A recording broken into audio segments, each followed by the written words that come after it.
Assalomu alaykum hurmatli ustozlar, kanalimizga xush kelibsiz. Bugungi metodimiz voqeasini top deb ataladi. Bu qanday metod? Bu metodda siz o'quvchilaringizni jamoalarga bo'lib olasiz. Bu albatta o'zingizni sinfingizdagi, guruhingizdagi o'quvchilarning, talabalarning soniga bog'liq. Men o'zimni guruhimni 3 jamoaga bo'ldim hamda bularga qanday topshiriq beraman. Demak, bu metodda siz bitta so'z aytasiz va ana shu so'z bilan bog'liq bo'lgan voqeani o'quvchilar badiiy asardan topishadi. Agarda siz boshqa fan o'qituvchisi bo'lsangiz, siz esa bu metodni o'zingizning faningizga demak bog'lab o'tkazishingiz mumkin. Bu metod sizga g'oya sifatida xizmat qilishi mumkin. Masalan, deylik, men tuhmat degan so'zni aytdim. Tuhmat bilan bog'liq qanday asar mavjud? Ya'ni yoki bo'lmasam qaysi asarda tuhmat bilan bog'liq voqea bor? Ya'ni shu voqeani o'quvchilar topadi. Guruhga bo'lganingizda esa guruhingizdagi o'quvchilar birinchi guruhga, ikkinchisi uchinchi guruhga, uchinchi guruh esa to'rtinchi guruhga va xuddi shunday demak davom etadi. Buning uchun esa o'quvchilar hamma asarlarni o'qigan bo'lishlari lozim. Misol, tuhmat deb aytilgan so'z bilan bog'liq, misol Jimjitlik romanida tuhmat bilan bog'liq voqea bor. Aynan voqeani ham aytish lozim. Misol uchun Nurmat tog'a aynan tuhmat orqali 12 yil qamalib chiqqanligini aytib o'tishlari lozim. Endi biz buni o'quvchilar misolida ko'ramiz. Xo'p, sizlarga bolalar topshiriq. Siz bitta so'zni kelishib ikkinchi guruhga berishingiz lozim. Ikkinchi guruh siz esa ular aytgan so'z bilan bog'liq bo'lgan badiiy asardagi voqeani topasiz va ikkinchi top bo'lganingizdan keyin xohlasan topib olasiz so'zni. O'sha so'zingizni uchinchi jamoaga berasiz. Uchinchi jamoa siz esa birinchi jamoaga berasiz. Xo'p, sizchi jamoa siz esa birinchi jamoaga yashirgan so'zingizni aytasiz. Demak, boshladik. Maslahat qiling.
İki ish orasida Ra'no erga xiyonat qiladi.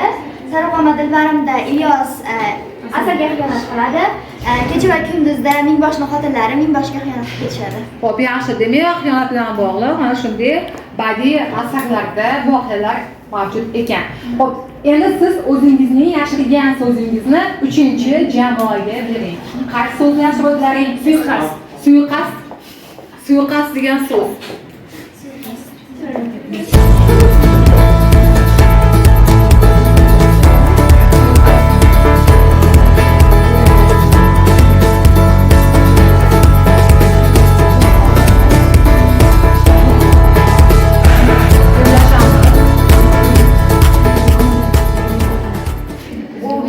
Tushda kechki umrlarda Rustam o'zini joniga suiqasd qiladi. Ufq romanida Akbarali singlisini pichoqlaydi.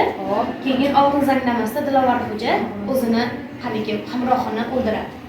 Yaxshi. Endi siz yashirgan so'zingizni birinchi jamoaga. Bizniki ona iztirobi. Ona iztirobi. Xo'p, ona iztirobi bilan bog'liq bo'lgan qanday badiiy asarlar o'qiganmiz?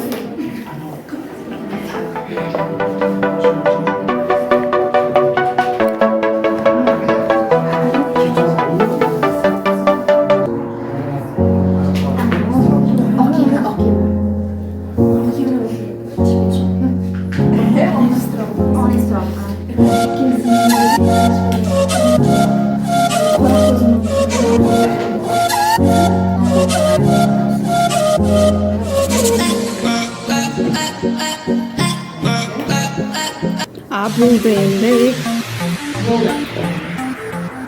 Xo'p, Ona iztirobida, Ufq romanida Jannat xola o'g'li qochib ketgani uchun iztirob chekadi. Xo'p. Undan tashqari Manqurt hikoyasida ham Naima ona o'g'li Manqurtga aylanib qolgani uchun iztirob chekadi.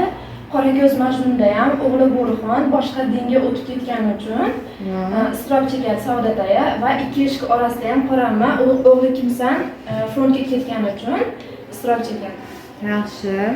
O'zi ko'plab badiiy asarimizda onani iztiroblari demak tasvirlangan. Yaxshi. Mana aziz ustozlar, bu metod ham o'z nihoyasiga yetdi. O'ylaymanki, sizlarga manfaatli bo'ldi.